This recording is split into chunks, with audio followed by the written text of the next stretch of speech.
የማዕከላዊ ኢትዮጵያ ክልል ኢንዱስትሪ ፓርኮች ልማት ኮርፖሬሽን በበጀት ዓመቱ የመጀመሪያው 6 ወራት ያልተጠናቀቁ ሼዶችን አጠናቆ ለአገልግሎት በማብቃት ገቢን በመሰብሰብና በስራ ዕድል ፈጠራ የተሻለ ውጤት መገኘቱን ለክልሉ ሕዝብ ተወካዮች ምክር ቤት ፕላን መሰረተ ልማትና የመንግስት ሀብት ቁጥጥር ጉዳዮች ቋሚ ኮሚቴ ባቀረበው ሪፖርት ላይ ተመላክቷል። የቋሚ ኮሚቴው አባላትም በጥንካሬ የተመለከቱትን ገልጸዋል። በዚህ ዓመት 12 የሚሆኑ ተኪ ምርት የሚያመርቱ ለውጭ ኤክስፖርት ምርት ላይ ተሰማሩ ባለሀብቶችን ወደዚህ እንዲገባ የተደረገበት መንገድም በጣም ተስፋ የሚሰጥ ነው። ስለዚህ አንደኛ ፖቴንሻላችንን ታሳቢ ያደረጉ ናቸው። ተያይዞ ደግሞ ለበርካቶች ስራ ዕድል ለመፍጠር ከታቀደው ምንም እንኳን ያለን ስራ አጥ ቁጥር ከፍ ያለ ቢሆንም እንደ ተቋም ታቅዶ የተሄደውን 100% እና ከዛ በላይ ስራ ዕድል የመፍጠር ስራ የተሰራበት ተረፈ ምርቶችን እዛው ሪሳይክል አድርጎ የመጠቀም ሂደቶችና ሌሎቹም ላይ ያሉ የተሻሉ ነገሮች አሉና እነዚህን አጠናክረን ተቋሙ ያው እንደ ሀገርም በርካታ ተስፋ እየተጣለበት ነው። በዘንድሮ በጀት ዓመት ላይ ወደ 17 ሚሊዮን አካባቢ ላይ ሀብት ማሰባሰብ መቻል ቀላል ነገር አይደለም።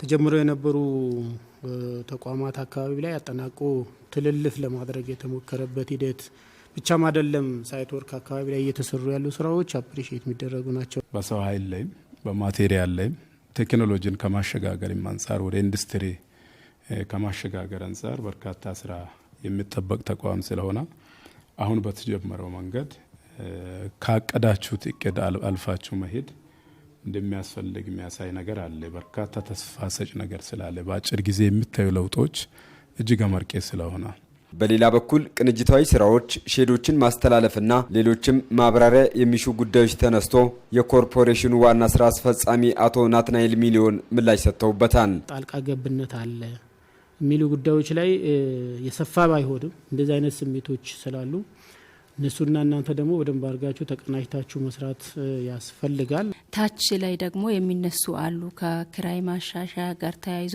እንዲሁም ተጨማሪ ፍላጎት ያላቸው ሼድ ያላገኙ እንዳሉ ያነሳሉና እዚህም አካባቢ ምንድነው ችግሩ የሚለው ላይ ተጨማሪ ማብራሪያ ቢሰጥ። ከኢንተርፕራይዞች ጋር ያላችሁ ቅንጅት ምን ይመስላል የሚለው በጣም በጥሩ ሁኔታ እየተቀናጀን እየሰራን ነው የምንገኘው። አልፎ አልፎ አሉ ችግሮች አሉ። አልፎ አልፎ አዝማሚያዎች ቅድም እንዳልኩት ነው ከአመራር ተርኖቨሩ ጋር ተያይዞ በብዛት አመራሮች በሚነሱባቸው አካባቢዎች ላይ አዳዲስ የመጡ አመራሮች የአሰራሩን መመሪያውን በሚገባ ካለማወቅ ጋር ተያይዞ የሚፈጠሩ ጣልቃ ገብነቶች አሉ። ቅድም ባነሳውት የህግ አግባብ ላይ ለምሳሌ በወሰና ከተማ ላይ ያን ሁሉ የህግ ክስ እንድንገባ ያደረገን ያ አይነት ጣልቃ ገብነት ነው። ያን ሁሉ ወጪ እንድናወጣም ጊዜም እንድንወስድ ያደረገን እዚህ ወልቂጤ አካባቢም አለ። ተመሳሳይ አልፎ እንደዚህ ሀፕን ያደርጋሉ። አንዱ ይሄ ነው። ሌላው ቅድም ካነሳነውም ከዚህ ከኢንተርፕራይዙ ጋርም ተያይዞ የሚነሳው በመውጣትና አዲስ በሚገቡት መካከል ላይ የሚፈጠረው ክፍተትም እዚሁ ጋር የሚያያዝ ነው። የማዕከላዊ ኢትዮጵያ ክልል ኢንዱስትሪ ፓርኮች ልማት ኮርፖሬሽን ከተቋቋመበት ጊዜ ወዲህ 30 ትራንስፎርመር በመግዛት ማሰራጨቱን ተጠቁመዋል። አሁንም 4 ትራንስፎርመር በግዢ ሂደት ላይ እንደሚገኝም ተጠቁመዋል። የቋሚ ኮሚቴው ሰብሳቢ አቶ ታመነ ገብሬ በበኩላቸው ይህም የዘርፉ ማነቆችን የሚፈታ ስለመሆኑ ጠቁመዋል። ወደ ስራ ሲገቡ የሚያጋጥሙ ነገሮችን ቀድሞ እየፈቱ ለመሄድም እየተደረገ ያለው ጥረት አንዱ የፓወር ጉዳይ ነው። እኛም እስካሁን ድረስ ስንገመግም ያለፈውም ጊዜ ኮሜንት አረግነው የፓወር ጥረት ነው ክላስተር ማዕከላት ላይ ሲያጋጥም የነበረው። ለዚህ የእናንተ አያያዝ አንደኛ በየሳይቱ ያሉ ችግር በደንብ ተለይቶ ይታወቃል። አንዱ ደስ ያለን ነገር ይሄ ነው።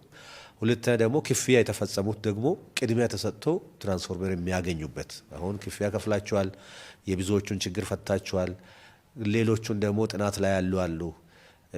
ስለዚህ ክፍያ የተከፈለው ቶሎ እንዲገባ፣ ጥናት ላይ ያለው ደግሞ ወደ ክፍያ መጥተው እዛ አካባቢ ያለውን ችግር አያይዞ ለመፍታት መሄድ ያስፈልጋልና እሱን አጠናክራችሁ እንድትቀጥሉ የሚል ነው።